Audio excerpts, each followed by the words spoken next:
어제 그제죠? 80주년 광복절을 맞았습니다.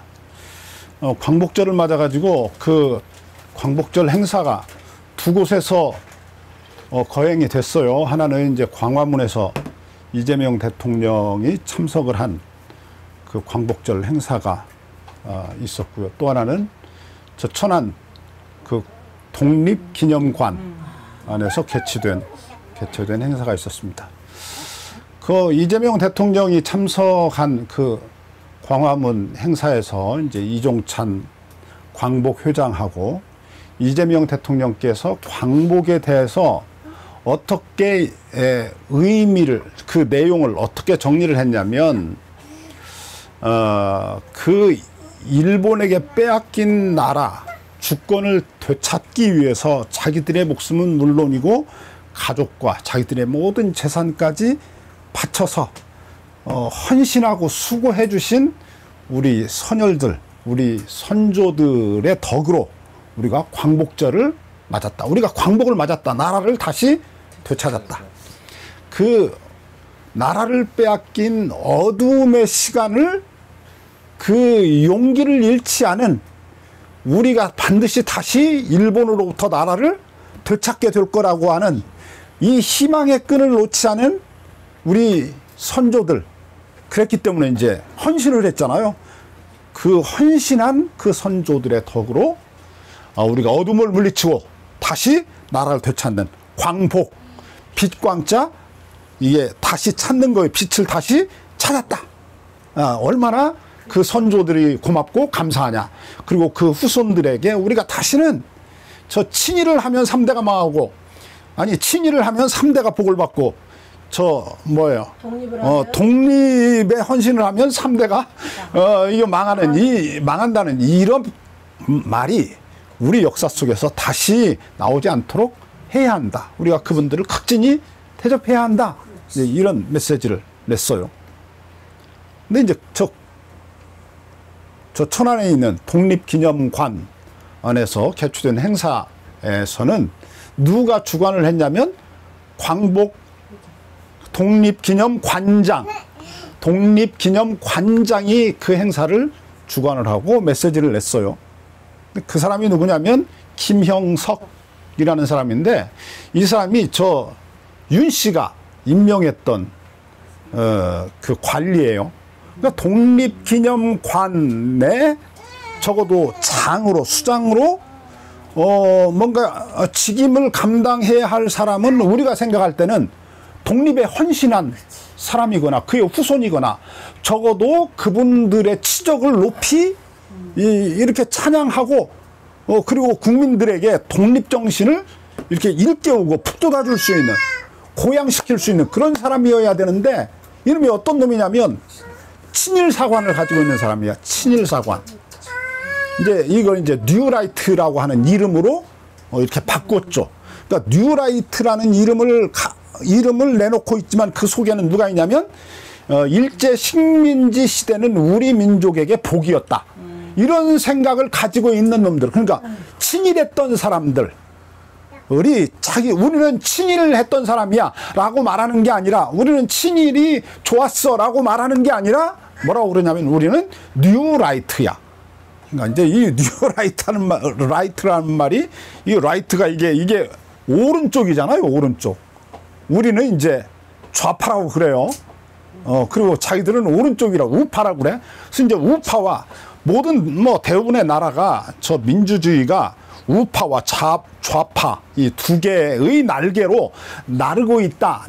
새가 두 날개로 나누는 것처럼 모든 나라가 우파와 좌파가 있어요. 근데 이제 우리나라의 우파는 누구냐면 친일파들이 우파라고 그래요. 자기들을. 그러니까 이게 뭔가 문제가 있는 거지. 최소한 친일파가 우파가 되면 안 되지. 우파는 누가 되어야 하냐면, 우파라는 사람들이 이제 보수파거든요. 보수가 뭐예요? 뭔가 옛것을 존중하는 거예요. 옛것을 버리지 않는 거지. 이쪽 진보는 뭐냐면 날마다 막 새로워지는 거야. 이게 좌파야. 그러니까 보다 더 우리가 나은 세상을 만들기 위해서 어떻게 해야 되느냐? 그럼 옛것을 벗어버린다. 그래가지고 예를 들면 갓을 막 벗어버려. 상투를 잘라. 막 이쪽이 어느 쪽이냐면 진보야. 예를 들면. 그리고 남학신을 벗어버리고 뭐를 신어? 고무신을 만들어서 신고 막 이게 이제 이쪽이야. 이쪽. 그리고 이제 옷도 뭐 시간이 자꾸 지날수록 실용적인 옷을 입어. 실용적인 옷. 어? 우리가 일상생활을 하는데 좀 편하고 뭐 이런 옷을 입는 거야. 예배당에도 반드시 양복만 입고 나오지 않아. 어떻게 나와? 그냥 뭐 예의에 어긋나지 않게 그냥 뭐 편한 옷을 입고 나오는 거야. 근데 이제 이 우파는 옛 것을 귀중하게 여기는 사람이니까. 그리고 또 하나 이 사람들이 중요하게 여기는 게 뭐냐면 자기 나라의 이익이야. 그러니까 우리나라 중심 외교를 펼치고 우리나라의 이익을 첫 번째 자리에 놓고 모든 정책을 펼치는 사람들이 이게 우파야. 대부분의 나라에서 그래. 그래서 이게 우파가 정권을 잡으면 외교 관계가 막 삐그덕거려. 왜냐하면 우리나라가 우선이니까. 우리나라 이익을 막 대변을 해. 그런데 우리나라 우파는 윤 씨가 이제 봤잖아요. 우리가 일본 놈하고 회담을 해. 그런데 막 퍼줘. 원하는 거 막 다 하라고 그래. 그리고 일본이 저 뭐야 후쿠시마 원전 그거 이제 어떻게 해결이 안 되잖아요. 그러니까 그거를 오염된 물을 바다에 막 내쏟아도 잘한다고 그래. 그거 괜찮다고 그래. 그러면서 하는 말이 그 물을 퍼다가 1년 내내 먹어도 안 죽는데 막 이래. 이러니까 우리나라 이게 우파가 이거 뭐 이상해. 다른 나라 우파하고 틀려. 일본 놈 우파는 자기들의 나라의 이익이 첫 번째야. 근데 우리나라의 우파는 일본의 이익이 첫 번째야. 그리고 미국에 가더니 또 미국 대통령이 원하는 걸 다 하겠다고 그래. 너가 원하는 게 뭐냐? 원하는 대로 다 해주겠다고 그래. 그러니까 이게 우리나라 우파는 우파가 아닌 거야, 이게. 그럼 이제 우리나라 이익을 첫 번째 자리에 놓고 외교를 펼쳐서 우리나라와 이 외국과의 관계에서 외교 관계로 삐그덕거릴 때가 언제냐면 좌파야. 저 사람들이 말하는 좌파, 빨갱이. 이 빨갱이가 뭐예요? 빨갱이들은 나라를 북한에 넘겨주는 사람이야. 그게 빨갱이야. 근데 이 빨갱이들이 어떡하냐면 일본하고 외교를 하는데 너가 자꾸 지난날의 잘못을 사과를 안 하고 독도가 너네 땅이라고 하고 그리고 뭐예요? 전쟁에 나가서 위안부로 할머니들이 막 강제로 막 고통을 당했잖아. 그런 부분을 역사에 기술하지 않으면 너희와 외교하지 않겠다. 그래가지고 막 일본이 우리나라에 수출을 하던 뭐 반도체 관련 뭐 부품들을 막 어느 날 당장 끊어버려.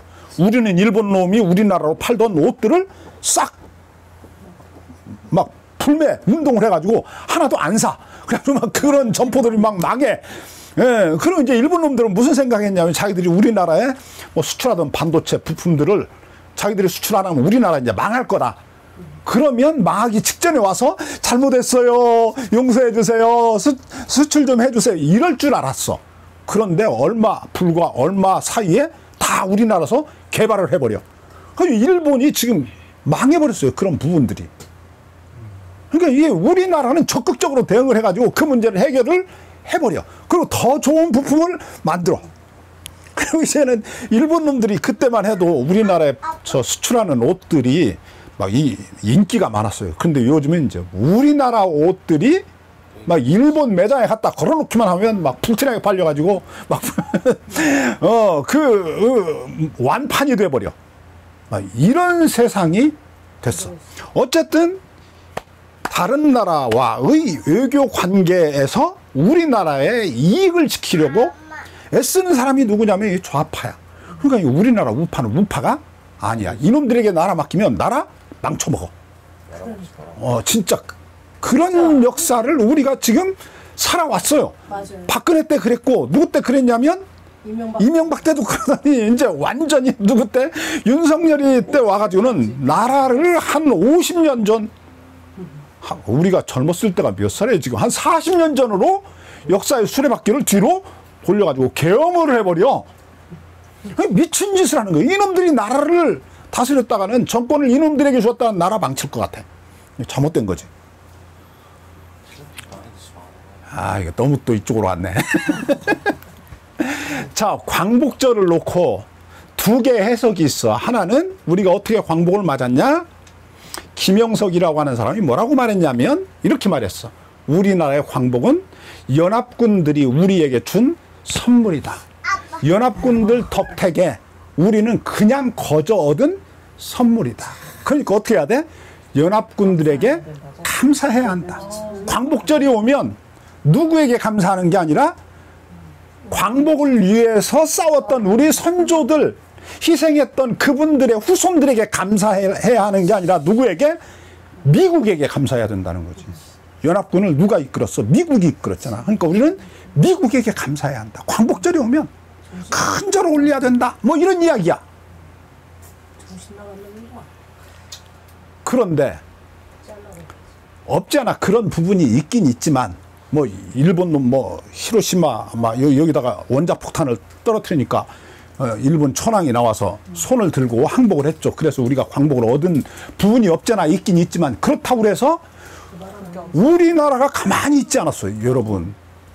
중국이에요. 중국의 인구가 우리나라의 몇 배예요. 막 열 몇 배 많잖아. 땅이 막 한 40, 50배 되나? 우리나라 국토에?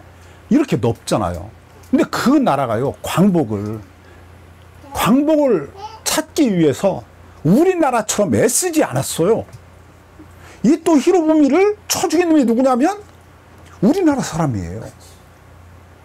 안중근 뭐 이런 의사들이 자기의 목숨을 걸고 나가서 헌신했지. 중국 땅에서 만주에서 막 이런 그놈들 뭐 이추임식 이런 게 막 있고 이러잖아. 이러면 우리나라 사람이 가서 다 죽인 거야. 중국 사람이 안 했다니까.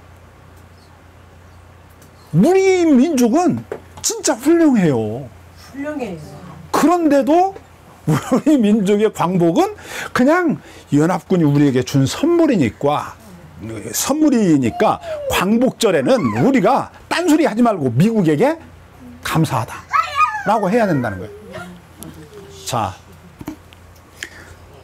이런 생각은 우리만 가지고 있는 게 아니에요. 지나온 역사를 우리가 어떻게 해석할 거냐라고 하는 이런 문제는 모든 나라의 역사학자들이 또 국민들이 모두가 다 고민하는 문제야. 그런 측면에서 오늘 17장을 우리가 이 다윗과 골리앗의 전쟁 이야기를 살펴보고 이제 다음으로 이제 넘어갈 거예요. 봅시다. 오늘 이제 마지막 정리하는 날이니까. 블레셋과 이스라엘 나라 사이에 또다시 전쟁이 일어나게 된 원인은 이번에는 블레셋이 쳐들어왔다. 누구를 앞세우고? 천하의 골리앗을 앞세우고, 골리앗의 키가 막 2m가 넘고 그가 몸의 둘은 철 갑옷만 50kg가 넘었다. 이 키가 크고 힘이 센 이놈이 블레셋 군대를 이끌고 이스라엘로 쳐들어왔다. 그 쳐들어온 지 며칠이 지났냐면 40일이 지난 거예요. 40일. 자, 보세요. 우리가 이제 오늘 우리나라에서 전쟁이 일어났다고 생각해 봅시다. 뭐 남북한 전쟁이 아니라 중국과 우리나라가 남북 통일이 돼서 지금 싸운다고 해요. 싸운다고 해봐. 저 압록강변에서 싸우는 거야 지금. 근데 40일이 지났어. 그러면 국민들이 40일 동안 무슨 생각을 할까? 그런데 중국이 우리나라보다 모든 면에서 저 국방력이 우월하잖아. 세계 2위니까. 근데 이게 40일이 지났어. 그러면 국민들이 무슨 생각을 해? 시간이 지날 때마다. 이 성경에서요, 40이라는 숫자가 위기의 숫자를 이야기해요. 위기의 숫자를. 한번 보세요. 모세가 이스라엘 백성들을 광야로 데리고 나와가지고 시내산 위에 가서 며칠 있었냐면 40일 있었어요. 40일 있었는데 모세가 안 내려오니까 이스라엘 백성들이 모세가 죽었다고 생각했어요. 그래서 그들이 하지 말아야 될 짓을 해. 뭐를 해? 저 그 황금을 모아가지고 황금 송아지를 만들어. 그 송아지를 누가 섬겼던 거냐면 이집트에서 이집트 사람들이 섬기던 신 중에 하나야. 황금 송아지를 만들어 놓고 이 황금 송아지가 애굽에서 우리를 여기까지 인도해 온 하나님이라는 거야. 그러면 그 황금송아지에게 제사를 드려. 이게 며칠째 된 날이냐면 모세가 시내산 위에 올라가서 40일째 되던 날이었어요. 그러니까 이 40이라고 하는 숫자가 성경에서 그렇게 긍정적으로 쓰이는 수가 아니야. 그 다음에 또 하나, 40이라는 숫자가 구약성경에서 어디 나오냐면 이스라엘 백성들이 광야에서 몇 년 동안 저 방황을 하냐면 40년을 방황을 해. 근데 이 40년이라는 수가 무엇을 의미하냐면 애굽에서 나왔던 사람들이 다 죽는 시간을 이야기해. 그러니까 이건 어떤 시간이냐면 죽이는 시간이야. 죽음 아래 이스라엘 백성들이 다 묻히는 시간이야. 애굽에서 나왔던 사람들이 다 땅속에 묻힌 시간, 묻히는 데 걸린 시간이 40년이야. 한 세대가 완전히 죽은 거지. 그리고 미약하지만 새싹이 났어. 새싹이 났어. 그러니까 이게 새싹이 안 돋으면 어떻게 되는 거냐면 끝나는 거야. 참, 예, 하나님이 은혜를 베푸셔. 애굽에서 나왔던 사람들은 다 죽었는데 그들의 후손이 광야에서 태어나. 어떻게? 하나님이 은혜를 베푸셔서. 그 말이야. 자, 그 다음에 또 40이라는 숫자가 나와. 예수님하고 연관돼 있잖아. 예수님이 광야에서 40일을 금식해. 40일 동안 금식했잖아. 그러니까 마귀가 와서 예수님을 시험해. 뭐라고 그래? 너 배고프지? 40일을 굶었으니까 얼마나 배고파. 네가 만일 하나님의 아들이라면 이 돌멩이 가지고 떡덩이를 만들어 먹으라 이거지. 얼마나 배고프냐. 너 하나님의 아들이니까 그 능력 있잖아. 어디 돌멩이 가지고 떡덩이 만들어 먹어. 그러니까 예수님이 뭐라고 그래요? 사람이 떡을 먹었다고 그래서 사는 게 아니다. 사람이 사느냐 죽느냐라고 하는 건 하나님에게 달려있는 거다. 하나님에게. 그리고 떡을 안 드시잖아. 그렇잖아. 돌멩이로 떡을 만들어 먹지 않잖아.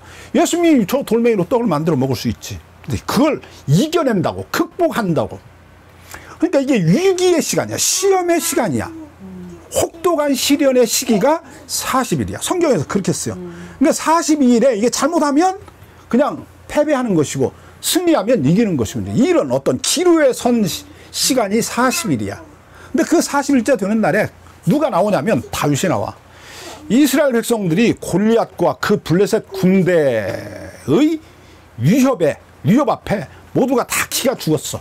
왜냐하면 자기들보다 한 10배 정도 되는 막 무력을 앞세워서 쳐들어왔으니까 싸워봐야 결론이 뻔해. 자기들 판단해. 그렇지. 자기들의 판단으로. 이거 뭐 누구든지 다 그렇게 생각해. 그러니까 싸울 생각은 안 하고 뭐만 하냐면 방어만 하는 거야. 방어만. 이 굴파고 그 진지를 구축하고 방어만 하고 있어. 그러니까 블레셋도 함부로 쳐들어오진 못하고 날마다 40일 동안 막 블레셋은 나와라 싸우자 이러고 이스라엘은 방어 진지를 구축하고 그 속에 숨어가지고 그냥 얼굴만 내놓고 벌벌 떨고 있는 거야. 이런 거야. 이런 상황이야. 소년 다윗이 왔다는 거지. 자기 아버지가 형들에게 보급품을 좀 갖다 줘라. 그러니 가지고 와서 그 상황을 봤다는 거야. 그리고 이 소년이 무엇을 생각하냐면 왜 하나님의 백성들이, 왜 하나님을 믿는 이스라엘 백성들이, 왜 사울 왕이 왜 이렇게 벌벌 떨지? 저 하나님을 믿지 않는 블레셋, 저 할례도 받지 않은 저 강아지 같은 놈, 개 같은 놈 앞에서 왜 이렇게 벌벌 떨고 기가 죽어서 이러고 있는 거야? 라고 이 아이가 생각했다는 거야. 아이가, 이 소년이, 홍한 소년이 그렇게 생각했다는 거지. 우리 하나님이 지금 여기 계신데 그 하나님을 모욕하는 저놈을 왜 내버려 두지? 라고 생각했다는 거야. 자, 보세요.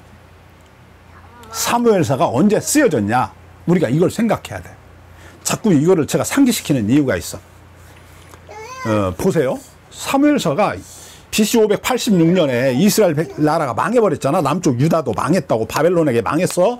망해가지고 이제 그 바벨론 땅에 유프라테스 강이라고도 하고 바벨론 강가라고도 하는 그 유프라테스 강으로 끌려갔어. 바벨론 강가로 끌려갔다고. 거기 끌려가서 이 사람들이 그 땅에서 이제 포로 생활하는 거야. 근데 그들이 그 땅에 끌려오기 전부터 예언자 예레미야를 통해서 들었어. 이 땅에서 몇 년 동안 70년 동안 너희가 포로 생활을 할 거다라고 하는 메시지를 들었어. 그러니까 70년 동안 포로 생활을 하면 어떻게 되는 거야? 이게 70년이라고 하는 그 메시지를 들었지만 이 70년이 진짜 그 문자적으로 숫자적으로 70년인지 아니면 상징적으로 70년인지 무엇을 말하는지는 모르잖아. 어쨌든 그럼에도 불구하고 70년 동안 너희가 이 땅에서 포로 생활할 거다라는 메시지를 들었거든. 그럼 이제 70년을 견뎌내야 되잖아. 70년이 하루, 이틀, 사흘, 나흘, 뭐 100일, 200일이 아니라 3, 7, 20일, 2000몇일이잖아. 이거를 이제 견뎌내야 되는 거야. 그러니까 그 바벨론 땅에 살고 있는 이스라엘 백성들이 그 땅에서 과연 우리가 고국으로 돌아갈 수 있을까? 시간이 지나면서 처음에는 고국으로 돌아가기를 원했지만 시간이 점점 흘러가면서 그 땅에 정착해서 이제 바벨론 나라에서 이스라엘 백성들에게 자유를 조금씩 이렇게 주었어. 그러니까 이제 나중에는 바벨론 땅의 생활의 터전을 잡았어요. 그래가지고 그 땅에서 막 바벨론에서 몇째 손가락에 드는 장사꾼이 나왔어. 이스라엘 백성들 중에. 그러니까 뭐 엄청난 부자가 막 나오기도 하고 이제 이런 거야. 유대인들이 아마 그때부터 이제 장사에 대한 어떤 그 지혜를 얻기 시작했던 것 같아요. 이제 그러니까 이제 오히려 이스라엘 백성들이 바벨론 땅에서 중산층 막 이렇게 돼가는 거야. 그러면 이스라엘 백성들이 고국으로 돌아갈 생각을 할까? 이제 이게 또 이제 사람 마음이 그러잖아. 근데 그런 중에도 이스라엘 백성들이 고국을 그리워하는 사람들이 있어. 이제 그러다가 이게 왕이 언제든지 그래. 모든 나라가 황제가 지혜로운 놈이 있으면 악한 놈이 나오게 마련이야. 그 이제 이스라엘 백성들을 이 사람들이 성장하니까 애굽에서도 그러잖아. 애굽의 바로왕이 이스라엘 백성들이 숫자가 많아지고 성장을 하니까 그들을 막 핍박하잖아. 그러니까 바벨론 땅에서 이제 또다시 핍박이 이제 일어나고 이러는 거지. 그때 이스라엘 백성들 생각한 거야. 우리가 왜 여기 있는가? 지금 왜 여기 있는가? 응? 중요한 거야, 이 질문. 지금 우리가 왜 이 땅에 여기 있는가? 왜 그래? 저 바벨론과의 전쟁에서 패했잖아. 패해가지고 나라를 뺏기고 포로로 붙잡혀와 있잖아. 포로로 붙잡혀와 있잖아. 그럼 이제 자, 그 다음에 물을 수 있는 물음이 있어. 하나님, 우리가 왜 이 땅에 포로로 붙잡혀와 있냐? 우리가 힘이 없어서가 1번이고 또 하나는 뭐냐면 하나님이 우리를 지켜주시지 못해서. 그러니까 이제 2번이야. 이 두 개의 대답이 있어. 우리가 힘이 없어서 바벨론보다 힘이 없으니까 전쟁에서 패했지. 그래서 이게 끌려온 거지. 그렇잖아. 그러니까 그건 당연한 거야.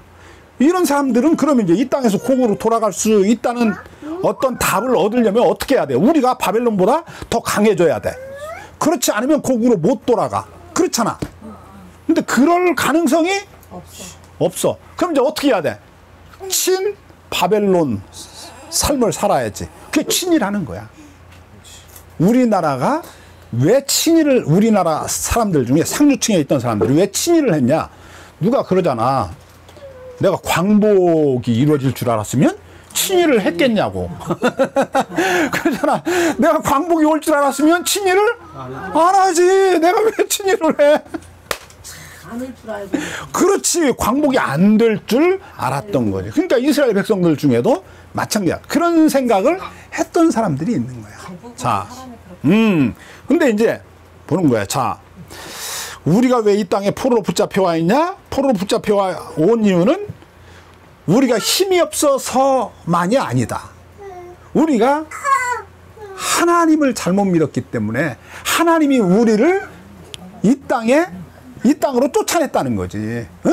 가나안 땅 안에서 하나님이 원하는 삶을 살지 못했기 때문에 모세를 통해서 저 신명기에서부터 이미 이야기했거든. 너희가 그 땅에 들어가서 내 말을 잘 듣고 내 명령에 그 순종해서 내 법을 지켜서 잘 살면 너희가 복을 받지만 그렇지 않으면 너희가 그 땅에서 속히 쫓겨날 거다.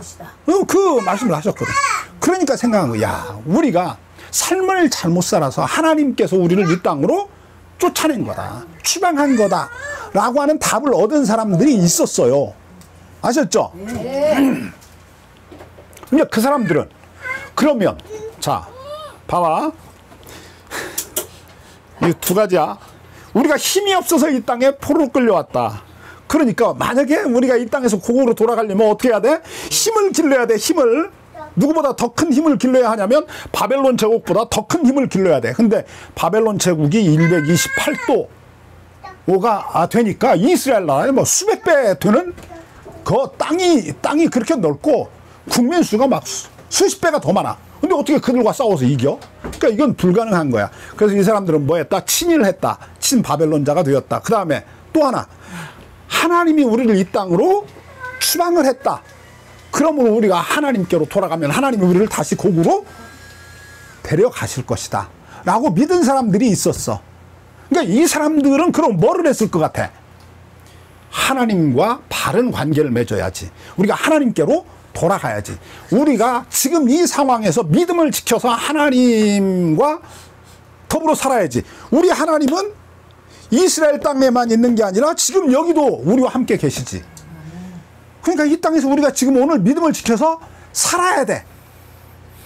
그러면 하나님이 우리를 어떻게 다시 고국으로 데려갈 거다 라고 하는 생각을 한 사람들이 있었어요. 그런 결론을 낸 사람들이 있었어요. 이 사람들은 어느 부분에 힘을 썼냐면 신앙을 회복하는 일에, 하나님과의 관계를 바르게 하는 일에, 믿음을 올바로 세우는 일에, 날마다 하루하루를 지금 이 땅에 우리가 비록 포로로 살아가고 있지만 하나님은 여기도 계시고 우리와 함께 계신다. 그 하나님을 늘 기억하고 인정하고 찬양하며 믿음의 회복을 힘쓴 사람들이 있었어. 그 사람들에 의해서 무엇이 이루어지냐면 고국으로 돌아가는 그 귀향의 사건이 벌어지는 거야. 70년이 지났을 때. 70년이 지났을 때 고국으로 돌아온 사람들이 적은 게 아니야. 대부분이 돌아왔어.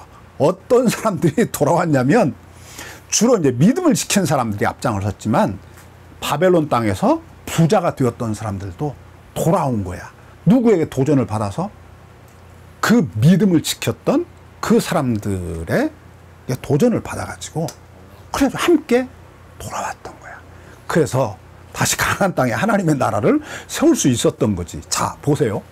이렇게 놓고 보면 이 골리앗과 다윗의 싸움과, 그러니까 블레셋과 이스라엘의 이 싸움과 바벨론 땅에 포로로 붙잡혀 갔던 이스라엘 백성들이 그 땅에서 어떻게 믿음을 지켜서 고국으로 돌아올 수 있었는가라고 하는 이 두 개의 사건이 겹쳐져 이렇게 하나로. 그렇잖아. 그리고 또 하나 겹쳐지는 게 뭐냐면 우리나라의 광복을 놓고 두 가지로 해석하는 사람들이 겹쳐져. 그리고 오늘 우리의 삶도 겹쳐져. 우리가 인생을 살아가면서 여기까지 살아오면서 보니까 인생이 만만하지가 않아. 늘 막 우리가 지나온 삶을 이렇게 돌이켜보면 정말 막 그 험악한 세월을 우리가 보낸 날들이 많았어. 그럼에도 불구하고 오늘 우리가 지금 여기 아직 살아있어. 그리고 우리는 늘 더 나은 삶을 꿈을 꾸는 거야. 그렇잖아. 우리와 우리의 자손들이 더 나은 삶을 살았으면 좋겠어. 좀 더 평화롭게 서로 사랑하면서 우리와 더불어 이 지구촌에서 살아가는 사람들에게 희망과 위로를 주면서 그렇잖아. 그들에게 등불이 되어서 살았으면 참 좋겠어. 그냥 우리만 혼자 잘 먹고 잘 사는 것이 우리의 어떤 목표가 아니고 소원이 아니고 이 지구촌에서 우리와 더불어 살아가고 있는 그 힘들고 어려운 사람들, 그들에게 희망의 불씨를 좀 나눠주면서 그들에게도 용기를 주면서 더불어 함께 잘 살아가는 나라를 좀 세웠으면 좋겠어. 어떤 힘 있는 막 트럼프 같은 바로 같은 로마의 황제 네로 같은 놈이 나와가지고 막 나라를 막 이렇게 막 틀어놔 버려.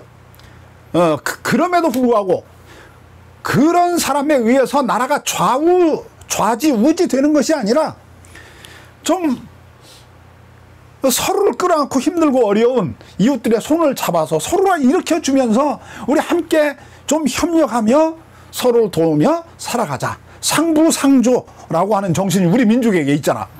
그런 정신으로 좀 더불어 살아가자.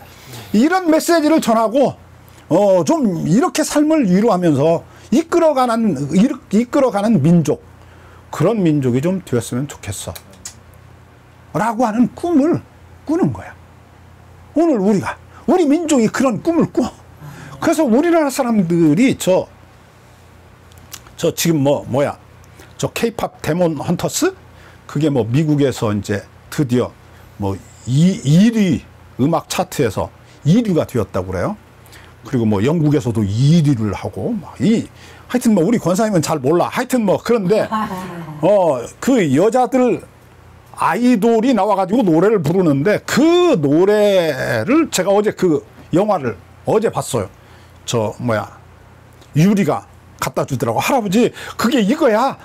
그러면서 갖다 줘서 이제 내가 한번 봤는데, 그러니까 이 세상에 절망, 죽음이라고 하는 것이 이 세상을 지배를 해. 기독교적으로 내가 해석을 할게요. 그래서 모든 사람들이 그 죽음에게, 절망의 신에게 사로잡혀서 이게 희망 없이 살아가. 억눌려서 이렇게 살아가. 근데 그들에게 희망을 주는 거야. 용기를 주는 거야. 그들을 일으켜 세워주는 거야. 그 신으로부터 구원해내는 거야. 어떻게? 노래를 불러서. 어떤 노래? 희망의 노래를 불러서. 그래서 그들을 구원해낸다는 거야. 그러니까 꼭 누구 같은 사람이냐면 다윗 같은 사람이야. 근데 그런 노래를 부르는 이제 주로 뭐 그런 메시지는 결국 그건데, 그거를 우리나라를 소재로 해가지고 저 아이들이 이제 즐겨 보는 저 만화 영화지, 만화 영화 애니메이션이라고 그래. 그걸 미국에서 개봉했는데, 미국 어떤 집 엄마가 나와가지고 이야기를 하는 거야. 자기 아이들이 지금 99번째 봤대. 와, 그러니까 지금 한 번만 더 보면 이제 100번째야. 막 미국 아이들이 그거에 빠져서 그렇게 막 열심히 보고 있다는 거야. 막 재밌었어가지고. 근데 이제 세계 최초로 1등을 하는 애니메이션을 아마 우리나라 사람들이 재미 교포들이야. 2세, 뭐 3세, 뭐 우리나라에서 뭐 그리 뭐 넘어간 사람들, 뭐 이런 사람들이 이제 하여튼 만든 거야. 그거를 만들어서 내놨어. 그런데 그 메시지가 희망이야, 위로야, 격려야. 우리 서로 함께 힘을 잡고 일어서서 앞으로 나아가자는 거야. 그렇게 함으로써 그 절망에 눌려있던 사람들을 일깨워서 승리했다는 거야. 그런 이야기야. 우리 한국인은 우리의 마음 밑바닥에 어떤 정서가 흐르냐면, 누구와 싸워서 이겨서 이 세상에 있는 모든 나라를 우리가 다스리자, 힘으로, 권력으로, 이런 정서가 아니라는 거야. 우리 민족은 예로부터 누구와 싸워서 우리가 막 더 큰 땅을 이 천하를 다 통일해가지고 우리가 갖자, 이런 것보다 이 더불어 함께 살아가는 것을 꿈꿨다는 거지. 모두가 다 행복한 나라. 그래서 우리가 안고 있는 문제들을 극복을 해내는 거야. 극복하는 거야. 우리를 위협하는 문제를 극복해내는 거야. 다윗이 그랬다는 거지. 골리앗과 블레셋 군대가 쳐들어왔어. 우리보다 힘이 세. 근데 그 골리앗과 블레셋 군대를 쳐부순 사람이 누구냐라는 거야. 이스라엘 나라의 가장 큰 용사 누구? 사울 왕이 아니라는 거지. 다윗보다 키가 크고 힘이 센 사람. 그래서 저 사무엘 예언자가 다윗의 집에 와가지고 그 외모를 보고 기름을 부으려고 했던 사람들이 있었잖아. 다윗의 형들. 근데 그 형들이 골리앗과 싸워서 이기고 이스라엘을 구원해낸 게 아니라는 거야. 누가 구원해냈냐? 아직 전쟁터에 올 만큼, 전쟁터에 나갈 만큼 어른이 되지 못했어. 아직 소년이야. 홍한 소년. 그 소년이 나와서 골리앗을 쳐부셨다는 거죠. 어떻게 쳐부셨느냐? 이 다윗이 다른 사람과 다른 건 하나밖에 없어요. 그는 창을 가지고 있지도 않았고 뭐 무슨 칼을 들지도 않았어요. 그렇잖아요. 그는 갑옷을 입지도 않았어요. 저 사울 왕이 다윗이 내가 나가서 저 하나님을 모욕하는 저놈을 골리앗을 내가 부수겠어, 쳐 죽이겠어. 그러니까 사울 왕이 자기가 쓰던 투구를 씌워주고 자기가 입었던 갑옷을 입히고 자기가 신었던 신발을 신기고 이러니까 애가 못 걷는 거야. 그렇잖아. 이게 부자연스러워. 그러니까 다윗이 그래. 저는 이런 거 필요 없습니다. 오히려 더 부자연스럽습니다. 그래서 양을 칠 때 저 목동으로 양을 치던 그때 이게 막대기 하나하고 그때 가지고 다니던 막대기 그리고 물맷돌을 돌렸던 물맷 이거 가지고 가서 내가 저놈을 저 골리앗을 쓰러뜨리겠다 이거지. 그런데 나가는 거야. 나가가지고 싸워서 마침내 물맷을 돌려서 그 물맷돌이 그 골리앗의 이마를 정통으로 맞춰가지고 이 골리앗이 쓰러졌고 다윗이 가서 손에 칼을 가지고 있지 않았지만 그의 칼을 빼서 그의 목을 잘라서 그를 죽이고 이스라엘 백성에게 큰 승리를 가져왔다는 거야. 이 날에 블레셋 사람들이 얼마나 많이 죽었는지 이 이후로 다윗이 왕이 될 때까지 이제 물론 뭐 사울 왕이 마지막에 이제 이 블레셋과 전쟁에서 죽긴 하지만 그때까지 이게 막 몇십 년 동안 전쟁이 없어요. 블레셋과. 이렇게 블레셋이 대패를 했다니까.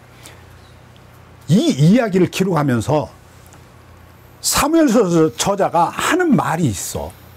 무슨 이야기를 하냐면 바벨론 땅에 저 포로로 끌려온 사람들이 이 이야기를 완성했다고 그랬잖아.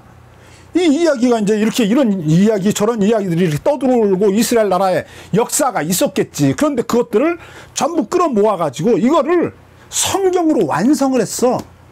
어디서 그랬냐면 바벨론 포로에서 그랬다니까. 포로 생활하면서 우리가 오늘 여기에 우리가 왜 이 땅에 여기서 왜 노예 생활을 하고 있는가라고 하는 질문을 던지고 그 질문에 대해서 답을 냈다니까.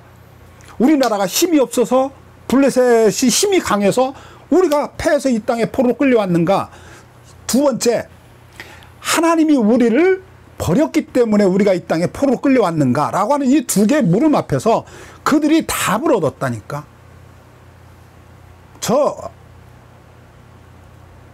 바벨론 나라가 우리보다 크고 힘이 센 나라라 우리를 정복한 게 아니라는 거야. 우리가 바벨론에게 패했던 것은 우리가 힘이 약해서 패한 게 아니라는 거야. 왜 패했냐면 하나님이 우리를 버렸기 때문에 패했다는 거야. 이 메시지를 누구를 통해서 말을 하냐면 다윗을 통해서 그들이 대답을 주고 있는 거야. 자기들에게. 우리가 이 땅에 지금 왜 포로로 끌려와 있는가? 우리가 저들보다 힘이 약해서 아니라는 거지. 왜 그랬냐? 하나님을 우리가 버렸기 때문이라는 거야. 우리가 하나님 믿는 믿음을 버렸기 때문에 그래서 우리가 패했다는 거야. 그러니까 소년 다윗이 고백한 믿음이 있어. 뭐라고 그러냐면 골리앗에게 네가 모욕하는 만군의 하나님, 살아계신 하나님, 지금 여기 계신 하나님의 이름으로 내가 왔다는 거야. 이 보잖아. 이 골리앗이 봐.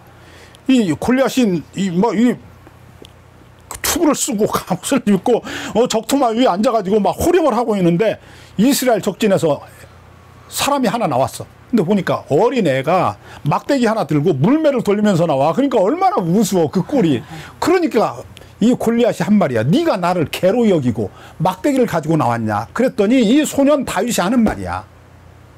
너는 칼, 창 이런 걸 의지하지만 나는 네가 모욕하는 살아계신 하나님의 이름을 의지하고 왔다. 그 이름으로 내가 너를 쳐 죽여서 오늘 너와 블레셋 사람들의 그 시체로 공중에 저 새들의 먹이가 되도록 하겠다.